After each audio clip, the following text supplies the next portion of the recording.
Selamat datang di channelku Herman Wahai lagi guys. Nah, di video kali ini aku mau curhat jujur tentang gimana rasanya jadi driver Grab di tahun 2025. Buat kamu yang mungkin sedang cari info mau daftar jadi driver atau sekedar ingin tahu, tonton sampai selesai ya. Karena yang aku bagikan ini bukan settingan, bukan konten hiburan, tapi realita yang aku jalani tiap harinya guys. Waktu pertama kali aku nari itu kira-kira di tahun 2018. Kalau sampai sekarang mungkin sekitar 7 tahunan ya, atau 8 tahunan. Rasanya tuh beda banget dari dulu guys. Orderan waktu dulu itu gampang didapat, insentifnya masih masuk akal, dan persaingan tuh belum segila sekarang ini guys. Kalau dulu nari dari jam 7 pagi sampai di jam 5 sore aja dapat 250.000 sampai 300.000. Itu kotor ya. Kalau rajin bisa dikasih rezeki bisa sampai lebih dari 400.000 juga guys. Kalau sekarang orderan makin tipis, intensif makin kecil, dan belum lagi sistem Grab tuh sering berubah-ubah. Jumlah driver juga semakin banyak guys. Jadi pagi nari, siang tuh nunggu orderan, sore ngarit, malamnya kejar target, tapi hasilnya bisa jauh lebih dari ekspektasi guys. Oke, sekarang aku kasih gambaran nyata ya. Ini perhitungan yang umum aku alami sehari-harinya. Jadi perharinya aku mendapatkan orderan tuh 10 sampai 15 orderan, dan total uang yang aku dapat 180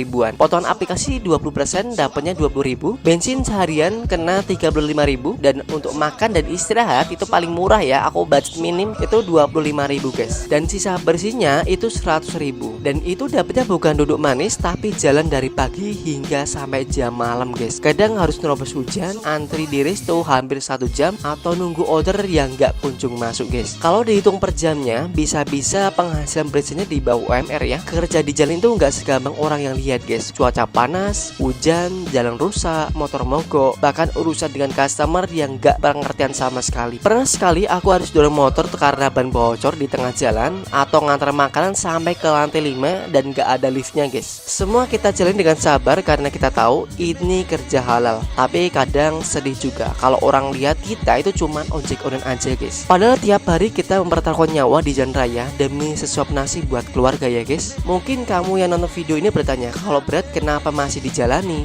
Jawabnya simpel, karena kerja ini berkah, kerja yang insya Allah halal, dan bisa tetap bantu orang tua, bayar listrik, dan nyicil kebutuhan rumah ya guys. Dan aku juga bisa ngatur sendiri, bisa ambil order kapan aja, dan yang paling penting bisa tetap ibadah dan ngurus keluarga tentunya. Kalau dijalani dengan ikhlas dan sabar, insya Allah rezeki itu cukup ya guys. Bukan soal besar kecilnya, tapi berkah atau enggaknya rezeki itu guys. Buat kalian yang nonton video ini, semoga bisa lebih menghargai kami para driver ojek online ya. Satu order yang kamu kasih, satu senyuman yang kamu berikan, itu bisa jadi semangat buat kami semua yang ada di lapangan guys. Dan buat sesama driver, tetap semangat ya. Rezeki udah ada yang ngatur, kita hanya perlu usaha dan doa. Dan jangan saling sikut, jangan iri-irian, dan tetap saling bantu tentunya. Kalau kamu suka dengan konten kayak gini, bantu aku klik like, komen, dan subscribe, karena dengan itu aku bisa terus berbagi cerita realita di hidup di jalanan guys. Dan itu saja cerita hari ini ketika aku menjadi driver ojek online. See you next video guys. Bye bye.